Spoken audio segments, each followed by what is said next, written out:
再来！哼，追击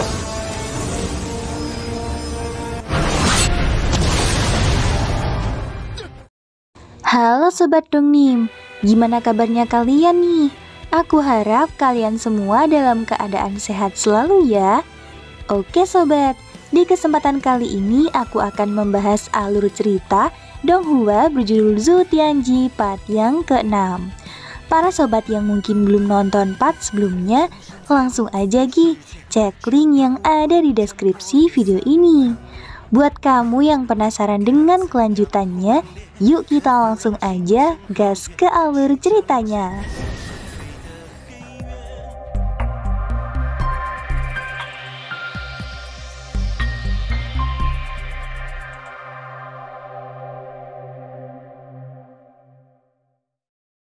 Melanjutkan part sebelumnya, Skins di jalan menuju puncak Wenjian, rupanya tetua Wu Yu tengah dipanggil oleh seorang tetua bernama Deng Yu.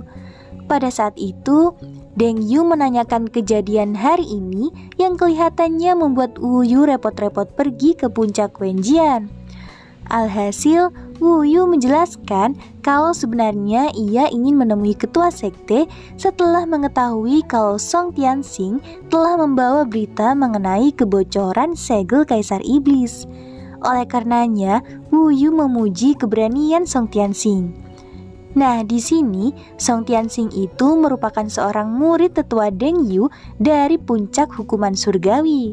Mendengar pujian dari Wu Yu, Deng Yu pun memberitahu bahwa sebenarnya murid tetua Luo Shenshou lah yang telah menyelamatkan segel Kaisar Iblis. Siapa lagi kalau bukan Lord Lin Fei.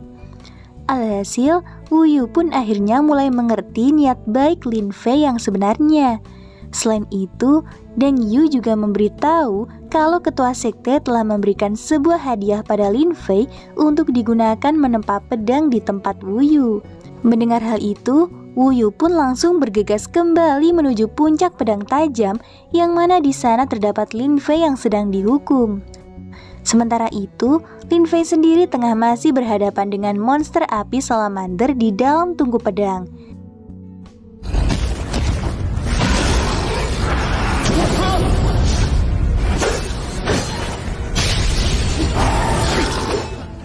Karena sudah merasa sangat kewalahan, Lin Fei pun mencari kesempatan untuk melarikan diri dengan cara menggunakan kekuatan elemen es dan memanfaatkan dorongan semburan api dari monster salamander.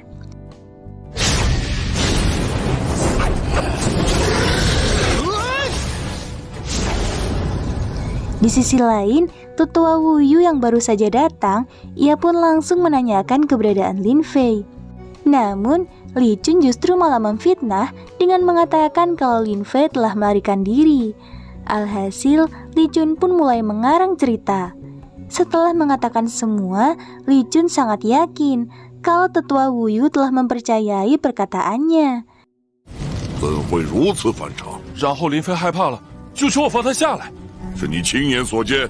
他就用计把我骗开，准备充分把师傅给唬住了。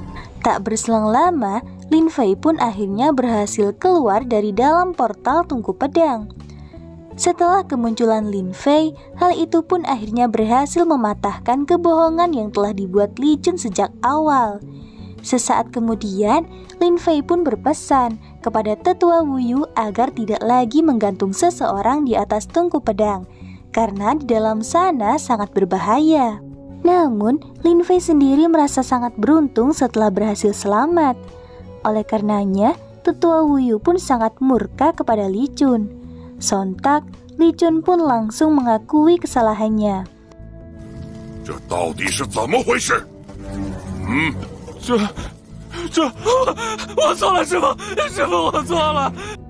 Meskipun begitu, tetua Wu Yu sudah merasa sangat kecewa setelah mengetahui apa yang dilakukan Li Chun. Alhasil, tetua Wu Yu pun mengirimkan pesan menuju puncak hukuman surgawi. Rupanya, Li Chun diperintahkan tetua Wu Yu untuk menjaga gunung pedang mulai sekarang. 太让我失望了。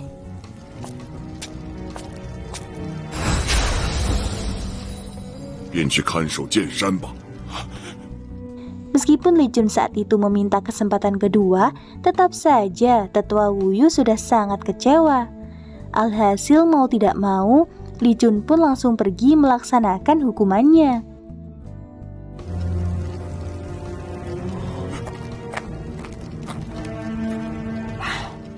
Setelah kepergian Li Jun, Tetua Wuyu pun menanyakan maksud Lin Fei yang dengan sengaja menjatuhkan diri ke dalam tungku pedang.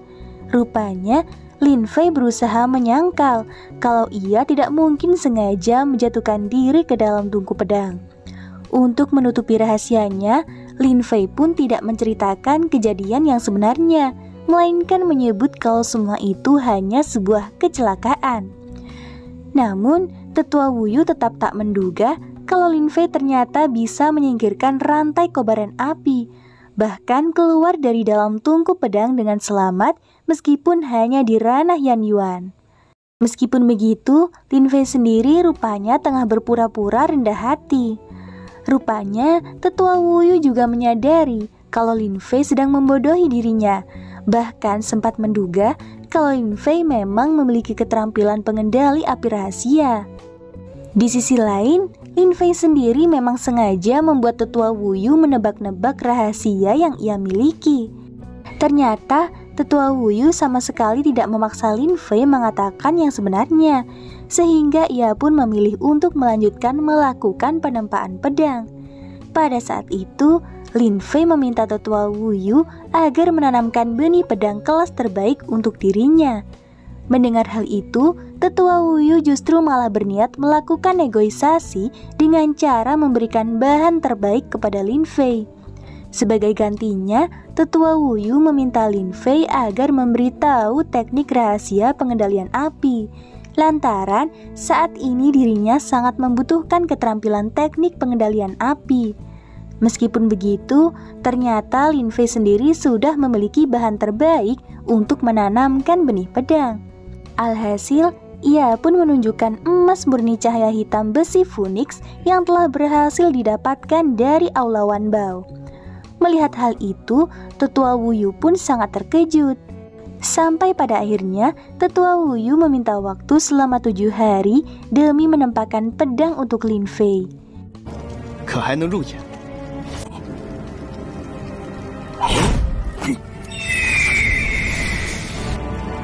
给我7天时间。 Singkat cerita, Lin Fei pun mengingat kenangan masa lalu di Sekte Wenjian. Pada saat itu, tengah beredar berita tentang pencapaian Lin Banhu yang telah berhasil membuat pil emas bahkan membelah gunung. Mendengar berita tersebut, para murid junior tengah berbondong-bondong ingin mengucapkan selamat atas pencapaian Lin Banhu. Namun, Lin Banhu sendiri justru malah bersembunyi menemui Lin Fei. Alhasil, mereka berdua pun langsung ngobrol dan mengopi bersama. 都是姓林。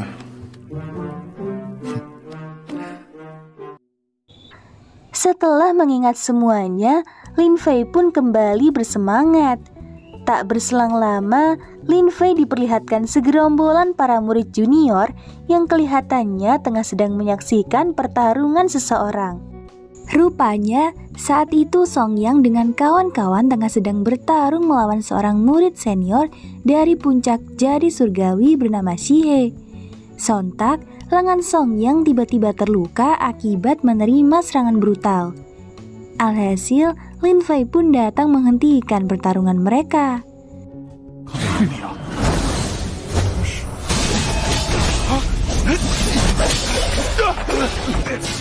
住手！没事吧？ Tanpa berpikir panjang, Lin Fei pun bergegas mengambil pedang dan langsung bertarung one by one dengan Shihe. 谁给你的胆子？ 这小子倒是有几分本事。 Rupanya saat itu Shihe tengah sedang menggunakan formasi pedang kekacauan paling sulit dari pavilion pedang Tianshuan. Meskipun begitu, Lin Fei sendiri tetap mampu menangani situasi pertarungan. Tadinya Shihe merasa percaya diri kalau Lin Fei telah kalah setelah pedangnya berhasil dipatahkan. Namun ternyata Lin Fei sendiri masih belum puas dengan hasilnya. Alhasil, Lin Fei pun langsung mengeluarkan energi pedang yang begitu kuat sembari meminta Xie He agar bertarung sekali lagi. Mereka berdua pun kembali bertarung mengeluarkan energi yang sama-sama kuat. Sampai pada akhirnya, Lin Fei pun berhasil menembus serangan formasi kekacauan milik Xie He.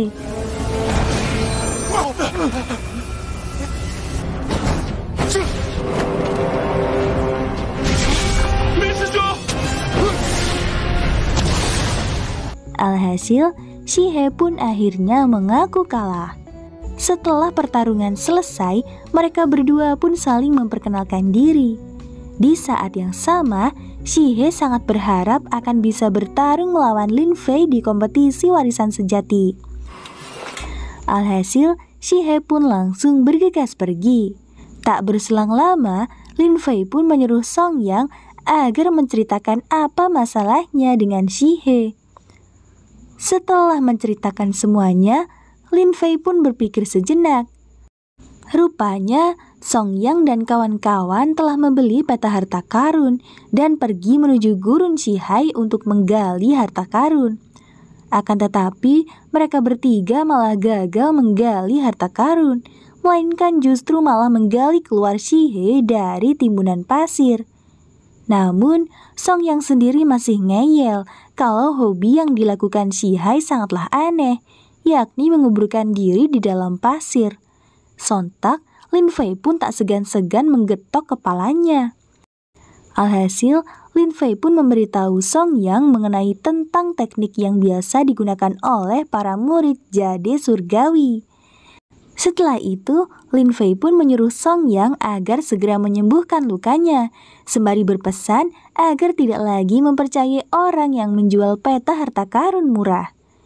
Sebelum Lin Fei pergi, Song Yang pun memberikan sebuah harta karena telah membantu dirinya. Namun, Lin Fei malah bertanya di mana Song Yang menemukan harta tersebut. Setelah mengetahuinya, Lin Fei pun menyuruh Song Yang agar merahasiakan harta yang telah ia temukan. Hal itu ia lakukan supaya tidak mengundang bahaya di antara mereka. Di malam harinya, Lin Fei rupanya telah mengetahui kalau benda tersebut merupakan mata surgawi. Dari sini Lin Fei bertanya-tanya, apakah insiden peta harta karun yang telah dialami Song Yang terjadi secara kebetulan, atau memang faktor kesengajaan seseorang. Bagaimana keseruan kelanjutan kisah Lin Fei demi menjadi sosok yang lebih kuat? Untuk mengetahui kelanjutan alur cerita Zhu Tianji part selanjutnya, pastikan jangan lupa tekan tombol subscribe untuk notifikasi berikutnya ya.